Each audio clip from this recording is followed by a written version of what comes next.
Let me tell you something. Olympics is all game banger. You see them big volleyball, Brazilian volleyball players, they looking and you looking, everybody looking. Woo!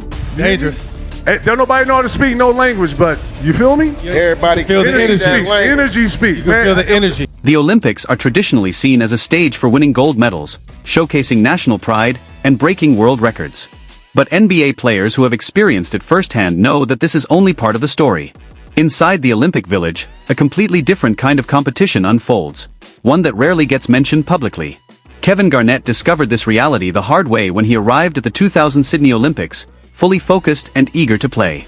KG expected his time there to be all about basketball, film sessions and patriotic celebrations, but the reality was far more complex. The dopest part about the Olympics, y'all, the day one when you get there, they got a place that only the athletes can go. So you come in the village, me, Ray Allen, Jason Kidd, and Dice walk through the village on the first day.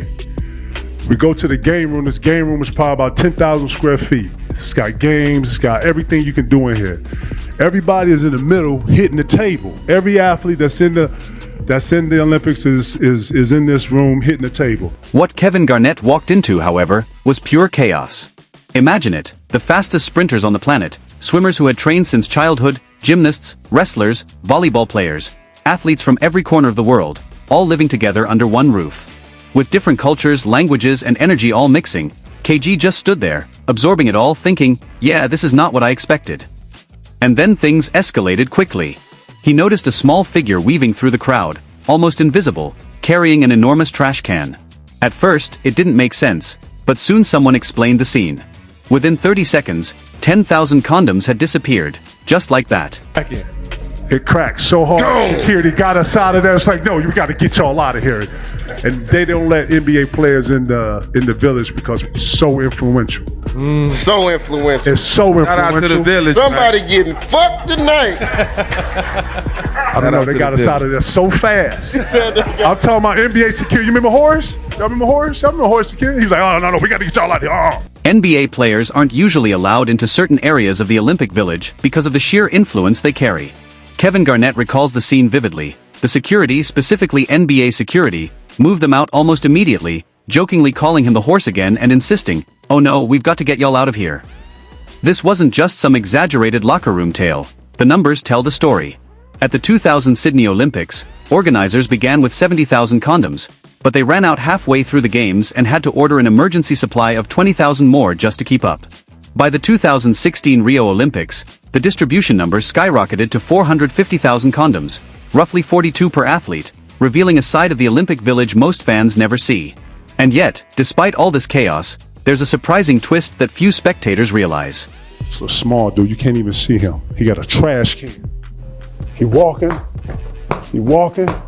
Finally he get to this big old bowl on the table. You don't even know this is a bowl. The man dumps about 10,000 condoms in the middle of the thing. and then as he gets out of the way, you can't even see him no more because after about 30 seconds, it's not a condom in the Kevin Garnett and the other NBA players barely got a taste of the Olympic Village madness, and there's a clear reason why. NBA athletes haven't stayed in the village since the 1992 Dream Team arrived and completely changed the game. Charles Barkley later explained the reality. Once NBA stars were involved, security skyrocketed. Too much attention, too many distractions, too much risk. As a result, instead of living alongside the rest of the world's athletes, basketball players were moved to hotels 90 minutes away from the village. Meanwhile, everyone else was enjoying the full Olympic experience, networking, meeting new people, and soaking in the atmosphere, while the NBA guys were essentially on lockdown. But that didn't stop them from making the Olympics unforgettable. Even before the 2000 games began, the USA basketball team hatched a wild pact, $1 million bounty to the first player who dunked on Yao Ming. It was audacious, reckless, and perfectly in line with their competitive spirit. Let me tell you something. Olympics is all game banger. Then reality set in. Nobody claimed a single dollar from the $1 million bounty. Yao Ming was an immovable wall, blocking everything in sight, 7'6" with arms that seemed to cover the entire paint. But then, the unforgettable moment arrived. Vince Carter soared through the air, flying straight over Frederick Weiss, and delivered one of the most legendary dunks in basketball history. That dunk didn't just end a single play, it redefined highlight reels and etched itself permanently into Olympic history. The French media didn't even call it a normal dunk, they dubbed it La Dunk de Mort, the dunk of death. Kevin Garnett watched in awe, thinking someone had finally cashed in that $1 million bounty. The gym went silent for a moment, everyone frozen in disbelief, as the sheer magnitude of what had just happened sank in. Walking in, it's dorms. It look like apartments, it look like townhomes, but everybody got a Brazilian flag. You look over here, it's a Swedish flag. And this, you see niggas in Speedos, the girls walk, like it's about 1,000 people just walking around, walking with a Dominican flag, it's this. We're going here, everybody hitting the tail. And that intensity didn't end on game day. Practices were just as fierce, if not more grueling. Jason Kidd ran a brutal drill, one-on-one full court, starting from half court, with no help and no breaks. Score and you stayed on, lose and you were off. Kevin Garnett recalled that he and Sharif Abdul-Rahim almost came to blows during one of these sessions. Tempers flared, pride was on the line, and every player was fighting tooth and nail for respect. So listen, Shit it though. we had a bounty out on Yao Ming. First cat to dunk on Yao Ming, $1 million.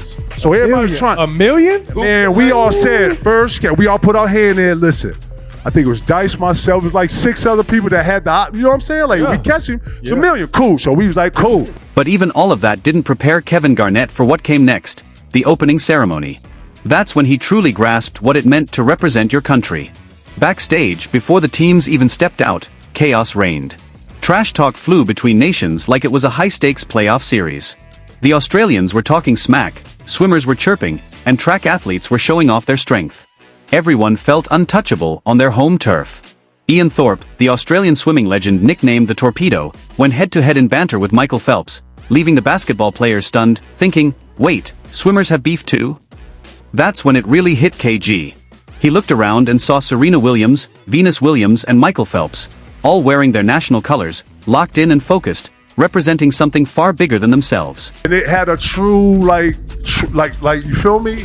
Like it was like some true representation. Like we over here in Australia, we're gonna have to ride as Americans, so we're gonna have to all stick together.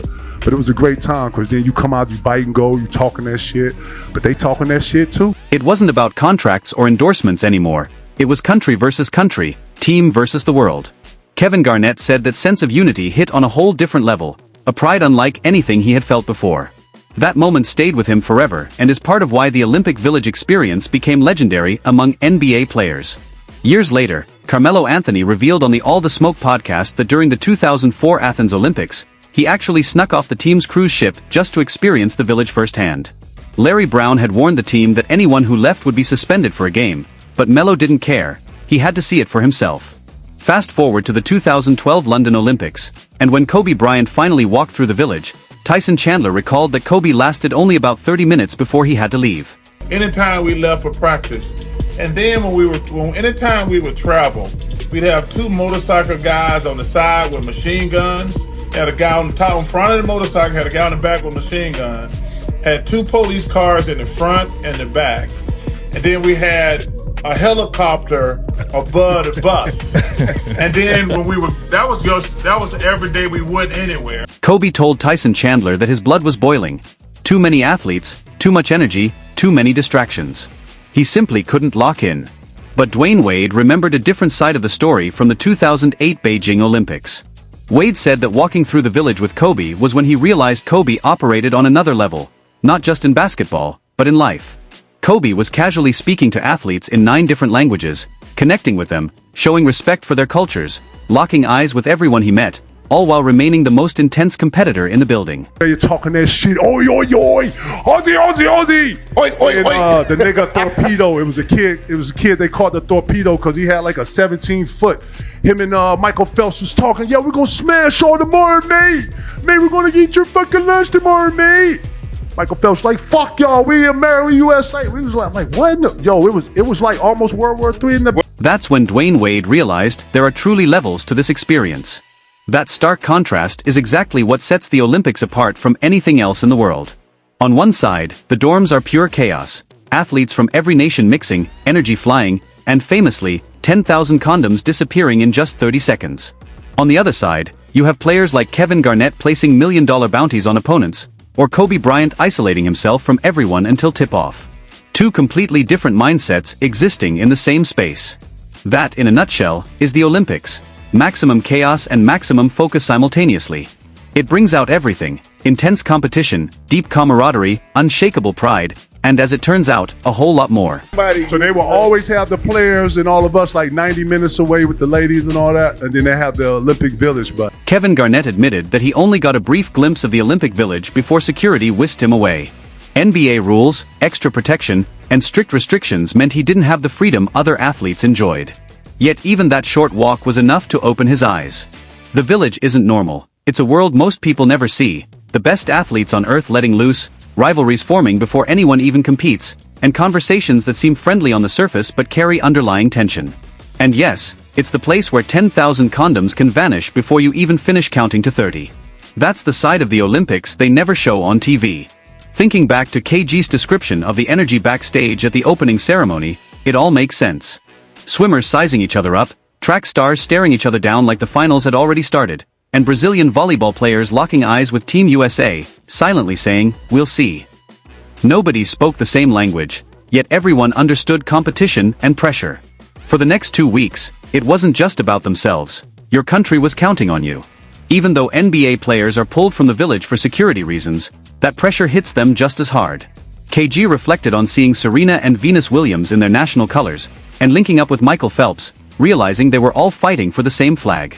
Lord, we finna play y'all, yeah. And then they finna race, they finna swim, so it's a bunch of that back there. Bro, it was like, what is this?